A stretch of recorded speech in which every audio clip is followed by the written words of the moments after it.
দীঘা অপূর্ব সুন্দর একটি জায়গা, যেখানে রয়েছে সমুদ্র সহ আরও বিভিন্ন জিনিস, এবং আপনি সমুদ্রে স্নান করার সাথে সাথে এখানে আরও কিছুর অভিজ্ঞতা পেয়ে যাবেন, যেমন বোটিং থেকে শুরু করে আরও বিভিন্ন রকমের অ্যাক্টিভিটি আপনারা এই সমুদ্রে করে নিতে পারবেন। এছাড়াও দীঘায় রয়েছে অসংখ্য ঝাউ বাগান, যেখানে আপনি অত্যন্ত উৎফুল্ল হতে পারবেন। এছাড়াও আপনারা দীঘায় আসলে দেখে নিতে পারবেন শঙ্করপুর, উদয়পুর এবং চন্দনেশ্বর মন্দির। এছাড়াও রয়েছে বিশ্ববাংলা, যা আপনার মন কাড়বেই কাড়বে। এছাড়াও আছে বিজ্ঞান কেন্দ্র, যেখানে বিভিন্ন রকম মজাদার জিনিস আপনার মন ছোঁবে। এছাড়াও আপনি চলে যেতে পারেন ঢেউ সাগর, এবং এছাড়াও আছে অমরাবতী পার্ক, এবং এই ধরনের গাড়িগুলো বাচ্চাদের বিশেষ আনন্দ দেয়। দীঘায় আপনি দুরকমভাবে যেতে পারেন, এক সড়ক পথ আর দুই রেলপথ। তবে আমি বরাবরই রেলপথটাই বেশি পছন্দ করি। আপনি যদি হাওড়া থেকে আসেন তাহলে দুটি এক্সপ্রেস প্রতিদিনই পেয়ে যেতে পারেন, এক কান্ডারি এক্সপ্রেস আর অন্যটি তাম্রলিপ্ত এক্সপ্রেস। এছাড়াও আরও বিভিন্ন প্রকারের এক্সপ্রেস আছে, আপনারা দেখে নিতে পারেন। এছাড়া আপনি যদি লোকাল ট্রেনে আসতে চান, সেক্ষেত্রে সাঁতরাগাছি থেকে মেছেদায় আসতে পারেন, এবং মেছেদা থেকে লোকাল ট্রেন ধরে সোজা পৌঁছে যেতে পারেন দীঘায়। সড়ক পথে দীঘা পৌঁছাতে গেলে আপনি হাওড়া থেকে বাস পেতে পারেন, কিংবা প্রাইভেট গাড়ি ভাড়া করে নিয়েও আপনি দীঘায় পৌঁছে যেতে পারেন, যেটা আপনার সুবিধা মনে হয়। এবারে আমি পৌঁছে গেছিলাম হোটেল ইউটোপিয়ায়।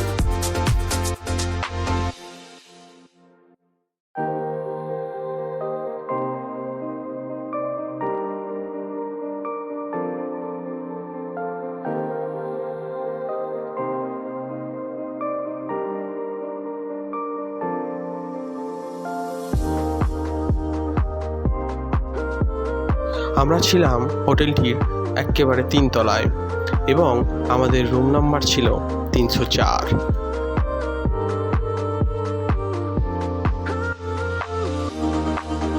আর এই হলো আমাদের ব্যালকনি, যেখান থেকে বাইরের প্রাকৃতিক পরিবেশটা আমার ভীষণ পছন্দের ছিল।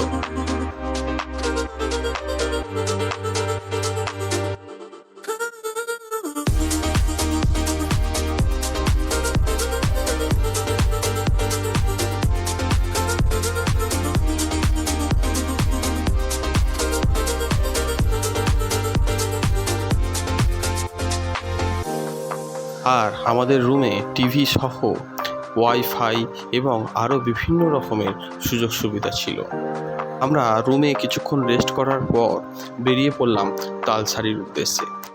এখানে আপনি যদি ভাটার সময় আসেন তাহলে পায়ে হেঁটেই পৌঁছে যেতে পারবেন একটি চরে, এবং সেখান থেকে আপনি দেখতে পাবেন লাল ক্যাঁকড়া। এছাড়াও আপনি যদি জোয়ারের সময় আসেন তাহলে এই ধরনের বিভিন্ন নৌকা সেখানে রাখা রয়েছে, যা চড়ে আপনি পৌঁছে যেতে পারেন সেই দ্বীপে। আশা করি আপনার অত্যন্ত ভালো লাগবে। এছাড়াও এখানে রয়েছে বিভিন্ন রকমের জিনিসের স্টল। এখান থেকে আমরা বেরিয়ে পড়েছিলাম উদয়পুরের উদ্দেশ্যে। আর উদয়পুর ঢোকার রাস্তার সামনেই আপনি দুপাশে দেখতে পাবেন বিভিন্ন রকমের স্টল, চশমা এবং টুপি। এছাড়াও আরও অন্যান্য বিভিন্ন স্টল আপনার চোখে পড়বে। এছাড়াও এই ধরনের পোশাকের স্টলগুলো আপনার মন ছোঁবে, এটা আমার বিশ্বাস। এরপরেই আমি দেখতে পেলাম আমার অত্যন্ত প্রিয় সেই পপকর্ন, যা দেখে আমরা একটু আমাদের পাটাকে বিরত দিলাম, এবং এই কাকার কাছ থেকে আমরা পপকর্ন কিনে নিয়ে খেতে খেতে আমরা সমুদ্রের ভরপুর আনন্দ উপভোগ করেছিলাম।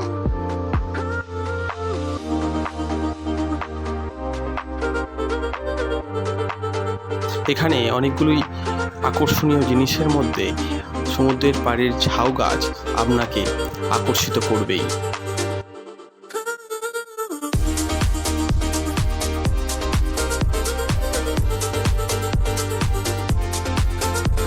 বলো। ট্যাংরাটা আমরা কালকে খাবো গাড়ি, আজকে আমরা সাথে ঘুরে তারপরে আইডে।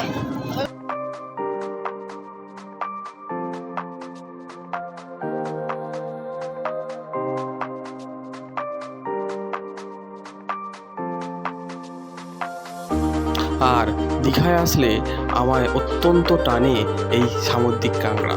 এই সামুদ্রিক কাঁকড়া আমার অত্যন্ত প্রিয়। এখানে সামুদ্রিক কাঁকড়া ছাড়াও আপনি চাইলে ভোলা মাছ, পমফ্রেট মাছ, চিংড়ি মাছ সহ আরও বিভিন্ন প্রকারের মাছ আপনি ভাজিয়ে বা রান্না করে এই সমুদ্রের পাড়ে বসে খেতে পারেন। তবে সমুদ্রের পাড়ে বসে কাঁকড়া খাবার মজাটাই আলাদা। এছাড়াও আপনি এখানে স্কুটি বা বাইক ভাড়া পেতে পারেন, যা নিয়ে আপনি চর বরাবর মোহনা থেকে ঘুরে আসতেই পারেন।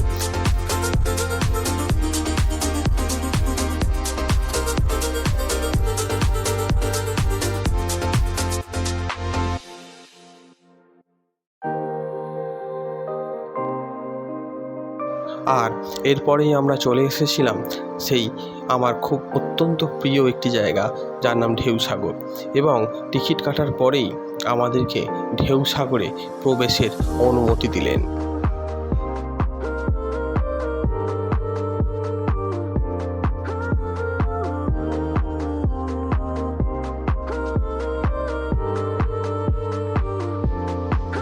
আর ঢেউসাগরে ঢোকার পরেই আপনার যেটা চোখে পড়বে সেটা হলো এই ধরনের টয় ট্রেন। আপনি হয়তো ভাবছেন যে দীঘায় আবার টয় ট্রেন কোথায়, সে তো দার্জিলিংয়ে। কিন্তু না, দীঘাতেও আপনি এই ধরনের টয় ট্রেনে চড়ে ঢেউসাগরে যেতেই পারেন।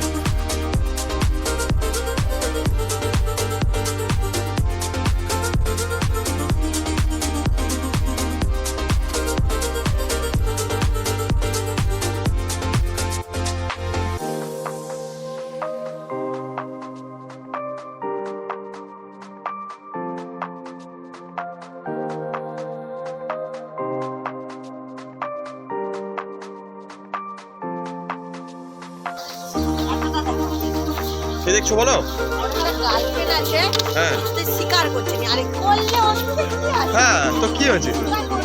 কোথায় বাড়ি, কোথায় বাড়ি? ওর তো ফাঁকে ফাঁকে যে ভিডিও কল করছে, আর আমরা যখন থাকবো তখন কোথায় বাড়ি, কোথায় বাড়ি? এই হচ্ছে আমাদের ট্যুর গাইড দাদা। আমরা এখন কোথায় যাবো? হাই হাই,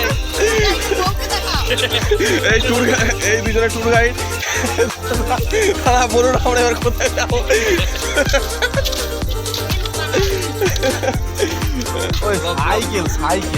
আর এখানে এসে এনার দেখা মিলল। জানি না হাত বাড়িয়ে কি বলতে চাইছে। আপনার যদি জানা থাকে তাহলে আপনি কমেন্টে অবশ্যই জানাবেন। আর এখানে আপনি চাইলে বিভিন্ন রকমের ফ্রুট জুস সহ আইসক্রিম খেয়ে নিয়ে গলাটাকে ভিজিয়ে নিতেই পারেন। এছাড়াও আপনার যদি বোটিং খুব পছন্দের হয়ে থাকে তাহলে চিন্তার কিছু নেই, এখানে রয়েছে বোটিংয়ের ব্যবস্থা।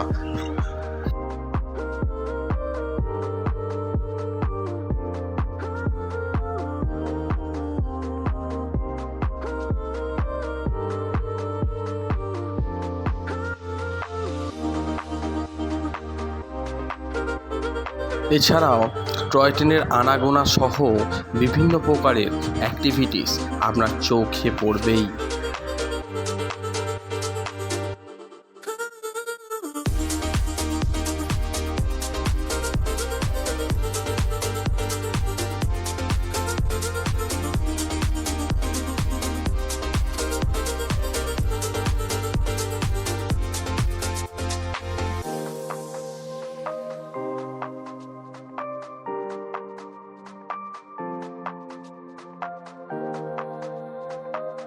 তবে আমি বলবো, আপনি যদি ঢেউসাগরে আসেন তবে টয় ট্রেনের আদলে এই গাড়িতে অবশ্যই চাপবেন।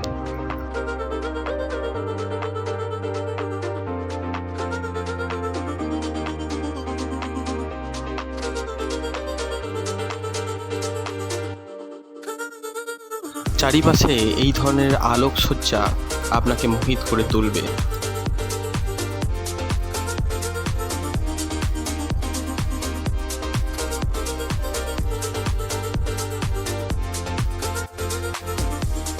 আর এখানে এসে এনারও দেখা মিলল আমাদের।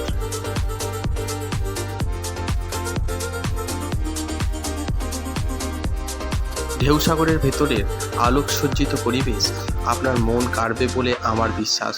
তবে আমার তো বেশ ভালোই লেগেছে, চারিপাশটা আলোক ঝলমলে এবং এছাড়াও দূরে ওই জাহাজ বাড়ি, অপরূপ সুন্দর এক আলোকসজ্জার মাধ্যমে এই জাহাজটিকে আরও অত্যন্ত সুন্দর করে ফুটিয়ে তোলা হয়েছে।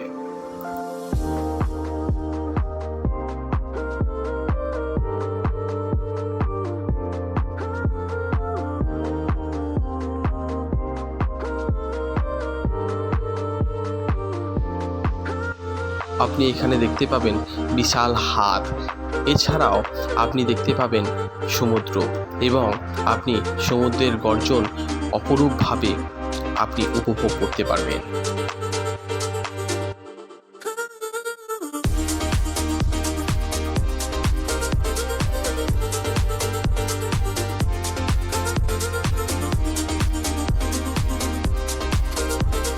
তবে আমি বলবো, আপনি যদি এখানে আসেন তবে সন্ধ্যার পর আসবেন এবং এখানে আসলে একটু সময় হাতে নিয়ে আসবেন।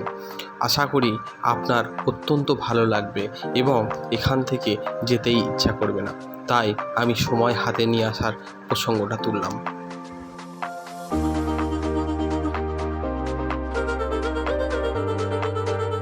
এরপর আমরা চলে এসেছিলাম সেই জাহাজটির সামনে এবং এখানে এসে আমরা অত্যন্ত সুন্দর একটি সময় কাটিয়েছিলাম এবং কিছু ছবিও তুলেছিলাম।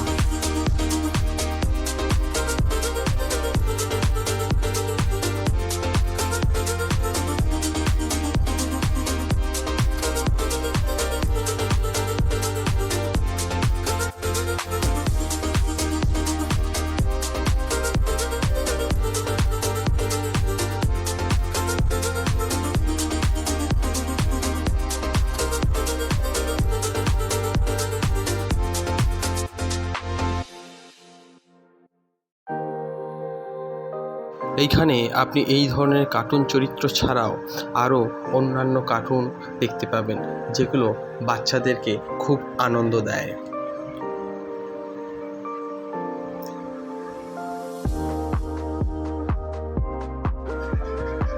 আর আমি আগে যাকে ট্যুর গাইড হিসাবে পরিচয় দিয়েছিলাম, আদতে সে আমার দাদা ভাই, আর এখানে নিজেকে একটু তুলিয়ে খাবারটা হজম করে নিলেন।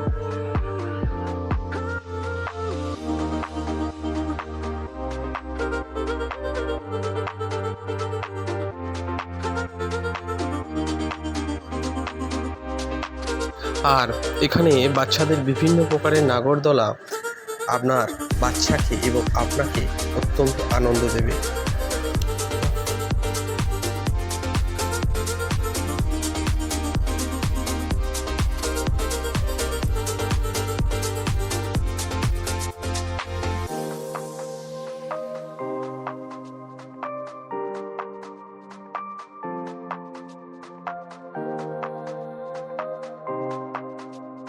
আর এখানে বাচ্চাদের জন্য রয়েছে বিভিন্ন প্রকারের পাখি, যা আপনাকে এবং আপনার বাচ্চাকে অত্যন্ত আনন্দ দেবে।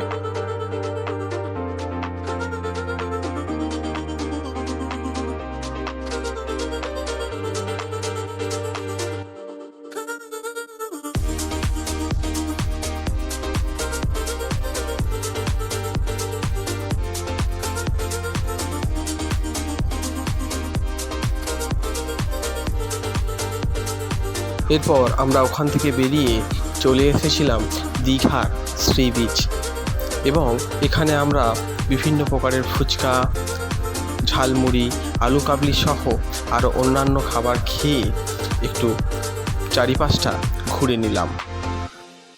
আর দীঘায় আমার ভালো লাগার জিনিসগুলির মধ্যে আরেকটি অন্যতম জিনিস হলো এই ধরনের দোকানগুলি। এখান থেকে বিভিন্ন রকমের জিনিসপত্র আমায় ভীষণই আকর্ষিত করে। পরিবারের লোককে দীঘায় রেখে আমায় পরের দিন সকাল সকাল বাড়ি ফিরতে হয়েছিল কিছু কাজের জন্য, এবং বাড়ি ফেরার পথে চোখে পড়ল সেই নবনির্মিত জগন্নাথ মন্দির।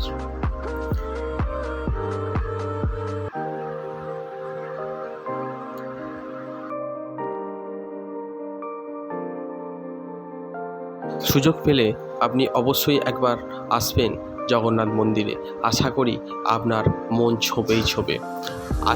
আজকে আমার ভিডিওটা এই পর্যন্তই। আবার দেখা হবে কোনো একটা ভিডিওয়ে। ততদিন ভালো থাকবেন, সুস্থ থাকবেন।